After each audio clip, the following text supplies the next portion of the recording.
मुलं भाज्या खात नाही, मग असा रंगीन आणि हेल्दी पराठा करून बघा. टिफिन पूर्ण साफ. एक व्हिडिओ, चव मात्र डबल. त्यासाठी आपल्याला लागेल पनीर किंवा टोफू. छान असं किसून घेऊया. त्यात हिरव्या मिरच्या, कोथिंबीर, तिखट, हळद, चवीनुसार मीठ, 1 चमचा धने पावडर, जिरे पावडर किंवा जिरं, ओवा छान असं मिक्स करून घेऊया. आता आपण पालक घेतली. पालक छान अशी चिरून घेऊया. पालकामुळे पराठा आपला हेल्दी होईल. पालक स्वच्छ वॉश करून घेऊया. त्यानंतर 2 ते 3 मिनिटं फक्त बॉईल करून घेऊया. जास्त बॉईल करायची आवश्यकता नाही. छान असं त्याचं पेस्ट बनवून घेऊया.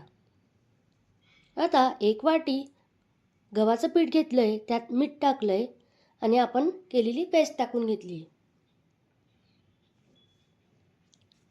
छान असं कणिक मळून घेऊया.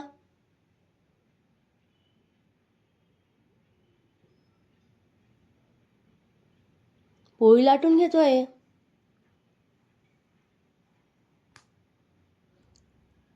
त्यानंतर त्याच्यावर आपण स्टफिंग टाकून घेऊया.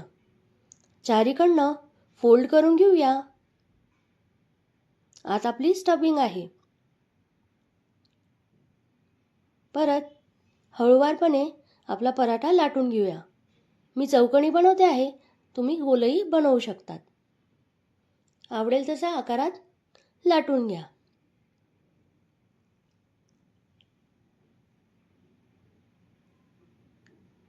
त्यानंतर तवा गरम आहे, त्याच्यावर पराठा छान शेकून घेऊया. तेल किंवा तूप लावू शकतो. दोन्ही साईडने शेकल्यावर पराठा तयार आहे. पहा किती छान आहे बनला आहे पराठा. मुलं 2 मिनिटात संपवतील. आता सेकंड. एक बीट घेऊया. बीटचे साल काढून त्याला चिरून घेऊया.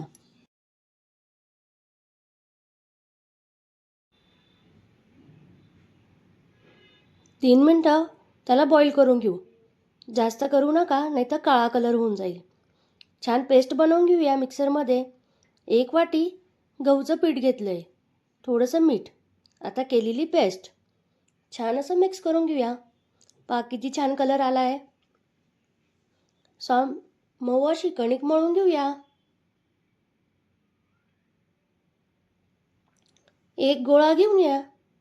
त्यानंतर त्याला लाटून त्याची छोटीशी एक वाटी बनवायची आहे.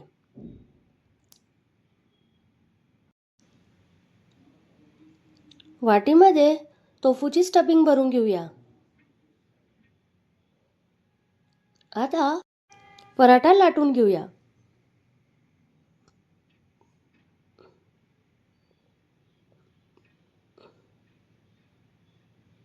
तव्यावर दोन्ही साईडने पराठा छान शेकून घेऊया. तेल किंवा तूप लावू शकतो. पराठा तयारी. अशाच नवीन नवीन हेल्दी रेसिपी पाहण्यासाठी चॅनलला लाईक करा आणि सबस्क्राईब करा.